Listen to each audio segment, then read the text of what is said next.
Hi guys, welcome back to another episode of Tea Time. I'm Tamrin. And I'm Trinity, and we are here today with Pastor Malcolm. It is my honor and my privilege Honestly, to welcome you on today's episode of Tea Time. Are you glad to be here? Yes, very glad to be here and nerve-wracking. No, it's gonna be good. It's gonna be a good episode because today my dad is here to spill some tea about a very relevant and interesting topic, and that is known as digital cocaine. Yeah. So, Pastor Malcolm, what led you, or what brought you to this topic?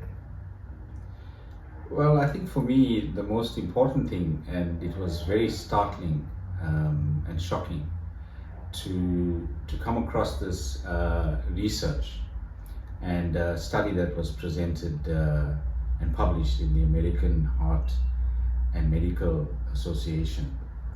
And the study basically says, in very layman's terms, that 2 hours of screen time is equivalent to snorting a line of cocaine. Sure. So the reward system in your brain, receives and processes 2 hours of screen time as it would to a drug addict that's either on heroin or snorting cocaine. And they did MRI scans, and they looked at the scans of someone on extended periods of social media and screen time, as well as pornography, versus a person that is on active drug abuse, so cocaine or heroin. And it showed possibly very similar things on the MRI scan. That is crazy. That is wild. That's so thinking of scary. it now, I think I've done about 4 lions. Yeah, that's so concerning, genuinely. So, what do you think? What are the mechanisms that makes digital platforms so addictive? Well, there's a couple of things, but if you look at the technology part of it, these algorithms are designed to be addictive. Right. So scrolling is an addictive mechanism. It's built into the technology. The algorithms are designed that way. It is the blue light that's behind it. It's the pictures, the videos. It's the short span of entertainment. Yeah. But the psychological part of it is that we live in a generation where we want instant gratification. Yeah. We're looking for validation, and social media provides that. Because we're looking for how many likes we get on our pictures, our posts, our videos, and our TikToks, and so it's just now on such a spiral, and it's just gone out of control that it's become way of life. So both technologically, from the hardware and software side, the algorithm, and then the second part is psychologically, is that we've become a people that's addictive to our devices, because that's the world we live in. It's the cyber world. Yeah. It's the online world that we live in. Yeah. We no more face to face. We don't go out. We don't enjoy activities anymore. All of our activities are online. True, yeah. And so the instant gratification, it's the validation, it's the self-esteem that is motivated, the motivation that you get from all of these things, and that's why that's become so addictive. Yeah, that's true. And also linking onto that addictiveness, we all, I know probably so many people are saying, but we're using social media to watch this YouTube, there's how do you balance that difference, but more importantly, what are some of the telltale signs that someone is addicted? Firstly, what we call when I did this research and presented it on the radio station, that addiction recovery is when you look at somebody that has a preoccupation on something.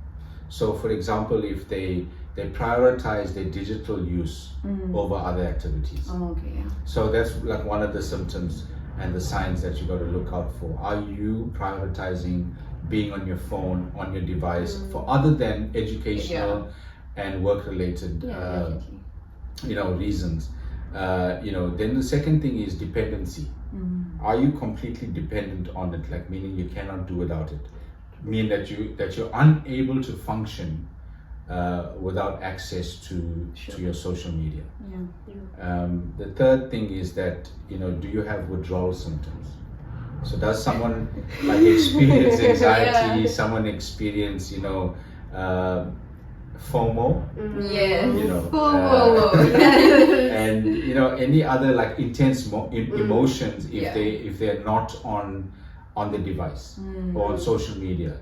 And that's just the three simple things: the preoccupation, the dependency, and if you have any withdrawal symptoms.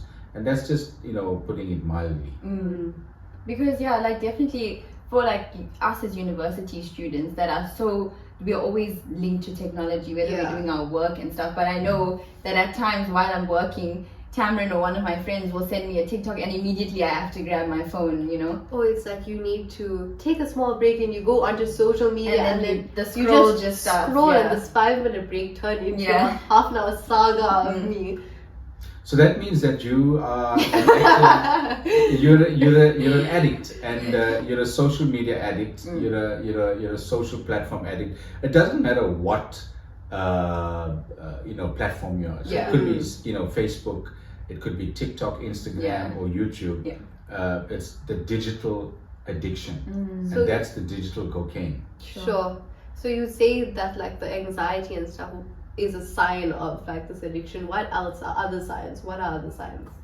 Well, I think if you're temperamental, if you get angry, if you are on your phone, on social media, your parents or your friends call you to do something or come for dinner and you get agitated and angry and why are they irritating me now?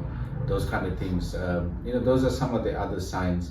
But also the severe signs is the restlessness, the depravity of sleep. You waking up completely exhausted and tired because of the lack of sleep. And then you also have withdrawal symptoms where you become, it eventually leads to like the deep mental issues like severe low self-esteem, and then leading to kind of like almost kind of psychosis. You start to shiver, you start to bite your nails, and you can't be on social media, you don't know what's happening, and even looking at people's WhatsApp statuses. That is so crazy. It's a complete maladaptive behavioral disorder. So you want to see what people are on, and every little message obviously then pertains to you. So the paranoia, the suspicion, reading into other people's statuses and messages, thinking that it's for you. So those are the deeper mental illness issues. And like speaking on that maladaptive behavior, what else? Like what further is that? Well, it can extend to severing relationship ties. It can then, you feel that you've been offended by somebody else's post because you were suspicious that it was about you. So you can, stop, relationships. It affects relationships. It then affects your mental health, which eventually mental health affects your bodily health. And then it's the onset of disease.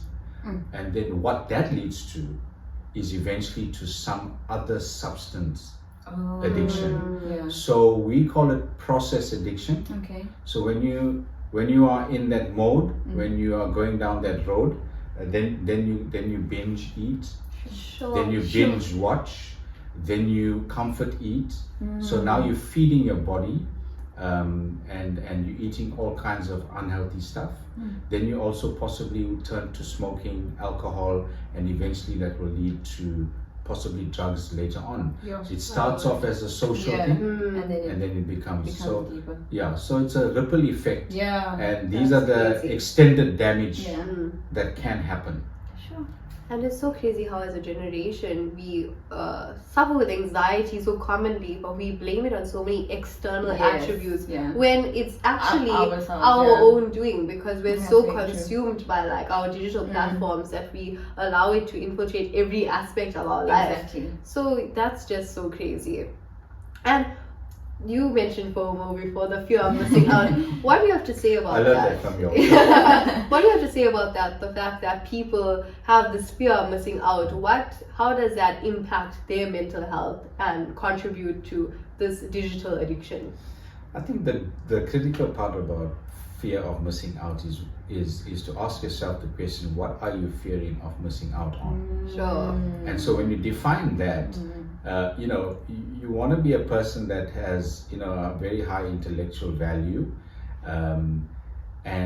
If you have a fear of missing out on what is happening on the global scale, economically, politically, Yeah. spiritually, and those kind of things, it's a good risk. It's a good fear. Yeah. It's a positive fear.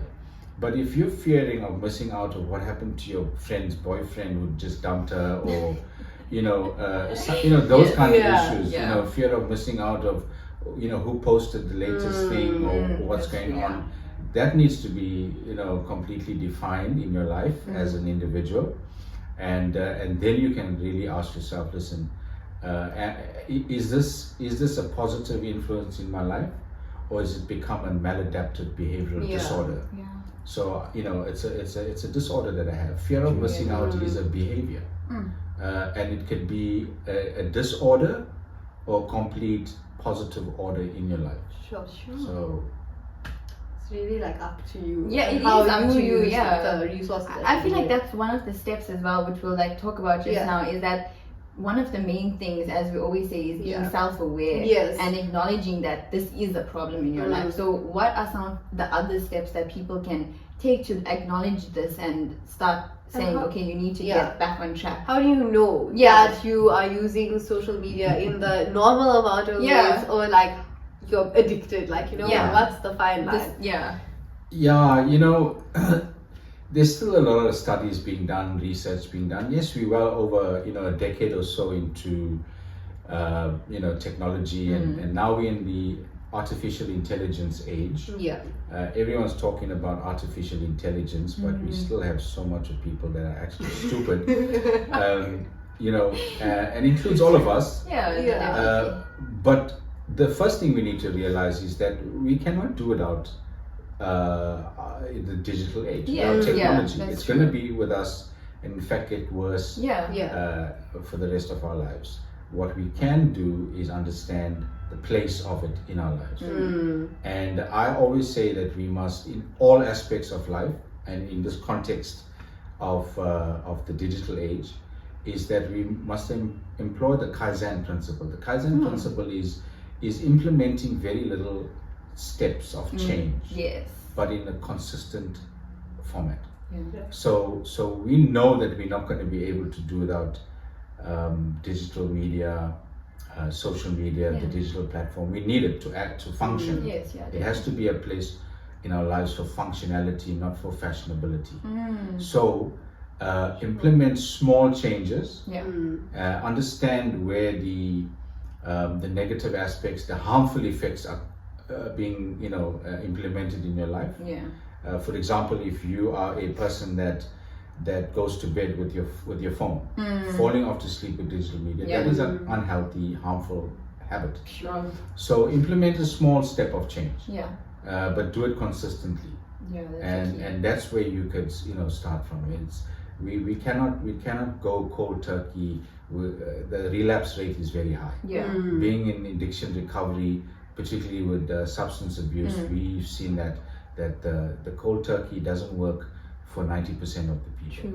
So you look at small changes consistently and constantly to affect sustainable change. So you would say like a phone detox, kind of a digital detox. Yes, I mean that's where we're heading. It's going to be a term that we must get used to, and a component we must add to our life. Like all of us, you do this. I mean, the fact of the matter is that many of us do body detox, like Yes, we yeah. go on a liver detox, True, a kidney kidney detox, and we drink boiled water with lemon, Yeah. all in the Gut health. gut health. So yeah. we're always detoxing. Now we don't often detox our brain, Sure. and we remember our eyes and our ears are the gateway to our brain. Yes. So we take in a lot of toxicity. Yeah. Okay, and we must learn how to detox. Yes.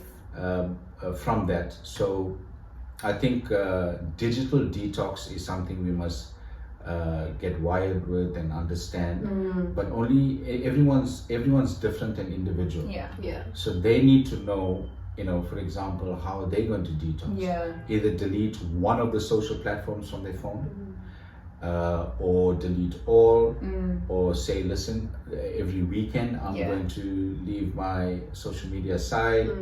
But start somewhere. Yes. Yeah. That's the point. Start somewhere. It's so crazy how social media is supposed to make you feel like you're aware and current, and you know, like what's happening with other people, but you end up feeling so detached from reality at the same time. That's so crazy. And also, like, even with that, you become overstimulated. Yes. And you start, you like focus on many different things, but you don't give, nothing's like working because you're splitting your time so much, and like, your brain is all over the place. It's hard for you to function as a human effectively, and like we always say that, like our social media is there to connect, with families overseas, it's a way of communication.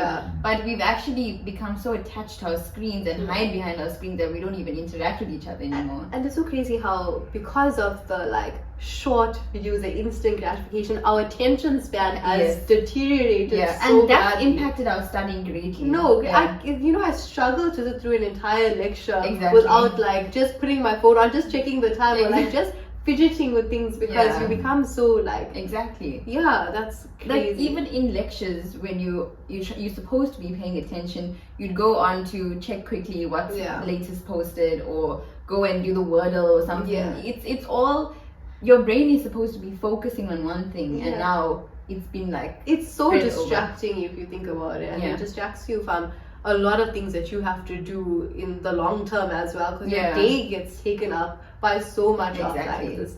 So for you, Pastor Malcolm, what does it look like amongst different generations or age groups, a digital addiction? What does that look like? Well, it's it's quite interesting. Whilst the age groups between 18 and 24 are pose a greater percentage of addiction, but the 30 to 50 year olds are equally. And we find that also with like grandparents as well, because this is such a new thing for them. They never grew up with this, so this is like a toy in the child of in the hands of a child, and they're loving it, but more for, I think, the communication and the connectivity. So with families, as you said, able to connect via the video calling, and so the older folk have that. What is interesting, like within my age group, the number one platform that we are addicted to is Facebook. So Facebook is for us. The currently what you would call us, the boomers. The boomers. The boomers. And Gen X. I think so. And the Gen X. Yes. And so the Facebook is within our but that's the difference, the different platforms. So remember, Facebook was the first social platform that was created. It was created just on the precipice of our coming into adolescence. Well, a decade later. But you guys grew up fully into everything. And now with AI and ChatGPT being so crazy. Sure. And the other thing, you talk about the attention deficit disorder, and that's exactly what social media has done. So remember that your cognitive function as well is not fully developed only what, up until over 27. 25, Yeah. 25 25. 27, yeah. So anyone under the age of 25, 27 still have their cognitive function, their prefrontal lobe still developing. Yes. Now what these chemicals do is that they reduce the size of the frontal lobe because you're having an excess of dopamine that's being produced. That's so And you crazy. don't, where does the dopamine go? Your gray matter as well. It My reduces word. the the thickness of your gray Yes, matter. yeah, It yeah, becomes yeah. thin and thin. That's responsible for your function. Wow. So what happens is now all of that is being reduced. So you have a reduced attention, capacity and span, and that is why you aren't able to concentrate Yes. in lecture theaters. Yeah. Because you're being conditioned Sure. mentally through social media, and your brain is creating this conditioning that I'm only able to have this attention, capacity for so many minutes. Yeah. Or whatever. And so that's why we're creating a generation that do not have the affinity to study longer, Yeah. to have a fully functional attention capacity, and those kind of things. So those are the harmful effects. Yeah. It's really scary. It is, because I feel like each generation that comes It develops doesn't- much slower than Yes, the previous it's one. really scary. I also feel like it gives us a real false sense of reality. Yeah. Especially because you're constantly comparing yourself to different types of people, or Yeah. like the people you see on social media, like Exactly, celebrities yeah. and stuff. It's not like something that's attainable in the conventional sense, Yeah. where you're living your normal day-to-day life. And so I can just imagine the impact that it has, especially on like youth Yeah. and their like The self, preteens that as well, kind yeah. of thing. It's so crazy. One of the other harmful effects of it is that it gives you, I don't know if you know the term anhedonia. It's a symptom or an inability to experience satisfaction on a normal level. Sure. So like, for example, where previously what would give you satisfaction was going and dipping your toes into the beach on the sand and doing activities. You now have the inability to experience that satisfaction. Wow. That's really scary. That is really Yeah. scary. Because you derived your satisfaction, and your reward system now is being derived from an unreal world, a cyber world, an online platform, a very a world that's filled with facade, and so that's your reward system. You want more and more of that. So the natural stuff doesn't give you, like relationships, standing and talking to somebody, having a genuine conversation, or waiting to see your friend, or waiting to see your parents. That feeling that gives you that satisfaction, going back home, the nostalgia when you smell something and it reminds you of home, all of that.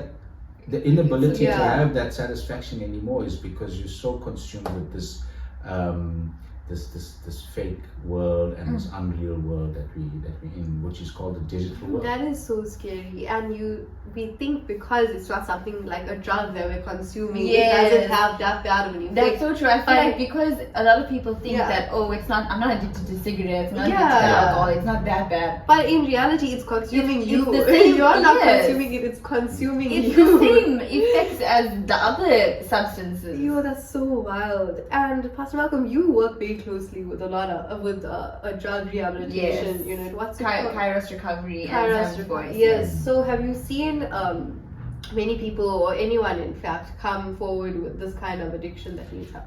Yeah. So within the Kairos recovery work that we do, majority for now at the moment we are seeing those that are in substance addiction and substance abuse. What we are finding is cross addiction.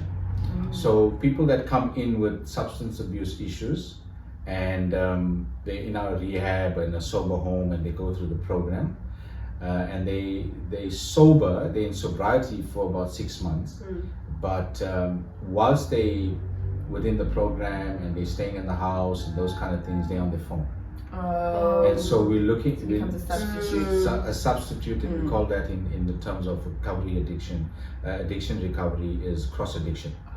So now they cross addicting. So it's one and the same thing, which is we got to deal with. But we are finding out that there are more and more people that are coming forward. And the most difficult thing to deal with, particularly with men, is the pornography issue. And the startling statistics and percentages now coming out that women are equally addicted to porn as well as men.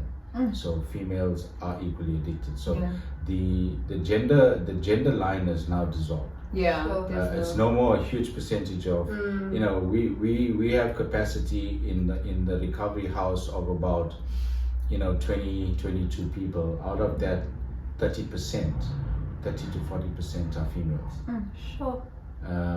So whilst it's still a large number of males that are coming in, but I think it's always been an issue that women won't come out because there are much more responsibilities for them. So they have to, if they had a drug problem or an issue with social media, they can't just go and leave everything and go for recovery and for help. They still got to worry about the kids. They got to worry about the homes. The husband, they go in and they just leave everything to their female, to their wives, and to the mothers and the women in the house, and they go for help. The woman had far much more responsibility, but now that entire dynamic has changed. So we're seeing equally. In fact, the numbers could be far more than in women than men. It's just that they haven't come forward enough, and they don't have the privilege of going seeking for help because they've got dependence. And it doesn't make it easier that all of these like pornography sites are so available, and accessible to so many people, which is increasing that addiction. How do you think that people, what are the tips you can give them to overcome this kind of addiction? So first thing, you gotta have a reformation in your mind. You gotta firstly know and understand that what is coming to the foreground about the digital addiction is real. You gotta do your own research, and also at the back of your mind keep this, as I said earlier on, implement small changes at a time, but consistently.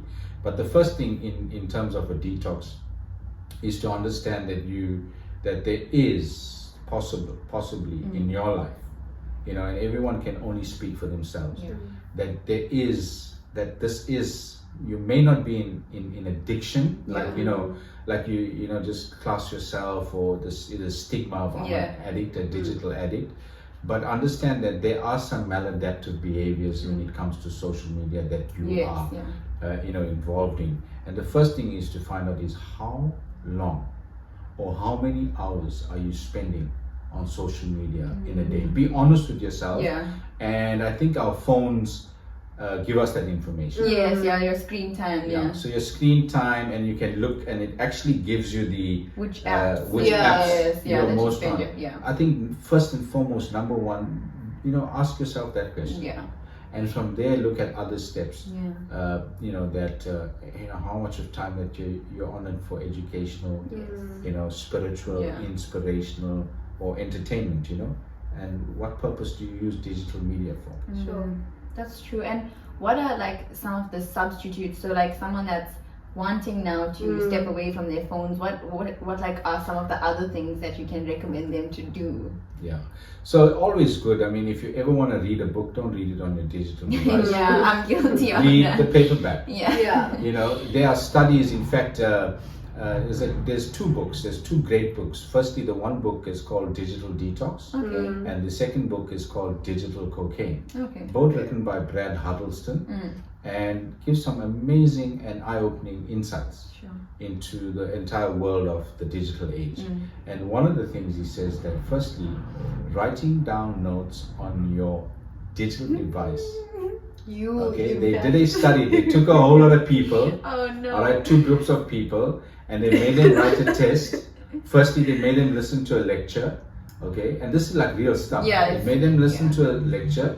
the one group, the cohort, took down notes on their iPad, Yeah. and the other group took down notes like literally on a notepad. Sure. And guess who? Perform better. better. The ones Yeah, that Yeah. write notes on paper. Oh no. You know, so I'm saying, listen, we don't have the Great. privilege of, you know, Yes. do a mixture of both. Yes. Hybrid. Yes. Yeah, do a hybrid model Yeah. with possibly trying to wean out, Yes. right? Yeah. Always writing on your digital device, but you know, go back a bit to old school. Implement these small things, Yeah. old-fashioned ways that Yeah. you can add. You Yeah. can have the best of both worlds. True.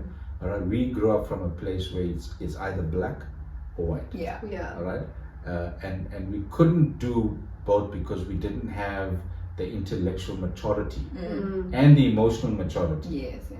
Now we are certainly individuals and species of human beings that have access to technology, and we have the whole hybrid method as Yes. well. Yeah.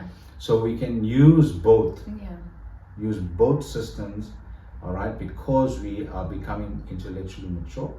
We're able to handle it and use that to our advantage. Yeah. Yeah, that's true.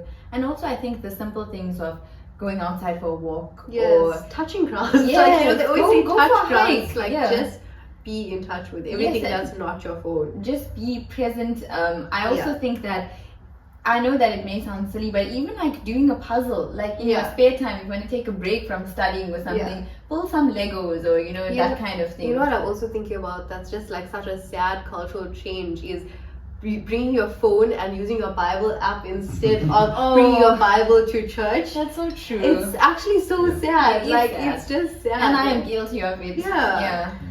So one of the most important things that I've learned recently is that what helps mental health Yeah. and gets you, it triggers, Yeah. it stimulates and it triggers you back into a mode of positive mental health Yeah. and growing Your stronger. default mode. Yeah. Is firstly gratitude, which is most important. Yes, yeah. Having a grateful mentality and Yes. spirit. But the other thing is to do physical activities. Yes. For example, I think like many of in your generation, the one fundamental activity that can help you really change your mindset Yeah. is clean your rooms. Oh, decluttering. I feel Decluttering. yes, Yeah. it's true. Clean your house, Yeah. clean your flats more often. Yeah. You know? Yeah. Clean my windows more Simple often. thing as that. Yeah. You don't have to go for the high level, sophisticated, Yes, yeah. help and those kind of things. You will be amazed Yeah. that scientists now have shown through all of these studies using technology to give us this information of how these things can take people, let them go and clean their house, Yeah. clean their own space. Yeah. How that affects your brain. That's Yeah. true. I think I also read somewhere once there was two people. One dressed their bed before they left to their day in the morning, and one just left it open. And you can see the differences between both of their days. One is so all over the place, and one is just starting things off right. It's also the concept of having good habits. Yeah. Like having that decluttering Yes. around you makes you feel like you Yeah. have things under control. Exactly. So I can understand why. And that would especially in a time where we become so overstimulated, taking that time to clean and make sure Yeah. that things are set in place also like stimulates your brain, saying, okay, this is what needs to be done, and you're able to declutter your mind as I well. think that's another reason why our the digital platforms become so overwhelming is that you're not able to compartmentalize. Yes. Like your entertainment is getting mixed with your emails. Like you're Exactly, mixing yeah. it all Yes. together that you're 100%. not able to just Yeah. structure yourself. Exactly. So yeah. And then, so like speaking based on that, with you scrolling on emails and then you just open Facebook and you. So what does a healthy relationship with social media look to you? For me, I can only talk for myself. Yeah. And that is I begin to put boundaries into place. Understand what is, creating the clutter in my life, what is harmful, damaging to my mind. So I obviously are looking to a completely reduced screen time. That's where you should start. Yeah. And if you're looking at a reduced screen time, you have to replace it with something. Yes, exactly. And one of the things, being part of the church and being religious, I think you substitute, particularly in the evenings. First and foremost, the blue light that is emitted from our devices are completely harmful for us and our sleep and our rest. Remember, these are rapid producing, lights and blue lights in the background. So your brain is highly stimulated and you need to go to sleep. You're not going to have restful sleep, peaceful sleep. So it impacts the chemicals in your brains. There's mixing of chemicals in your brains. You're going to be a very haphazard person. You're going to be a very restless person. So for anyone, I think number one is, and I think a lot of psychologists and psychiatrists are propagating this, is that you have to switch off an hour before you actually go to bed. So all devices, including TV, tablets, cell phones, completely switched off before you go to bed. I think that should be the ultimate starting point. And it's a difficult starting point. And replace it with a devotional life. Wow. Replace it with a devotional life, and this can appeal to people from all religious groups. Go and spend an hour, even if it's half an hour.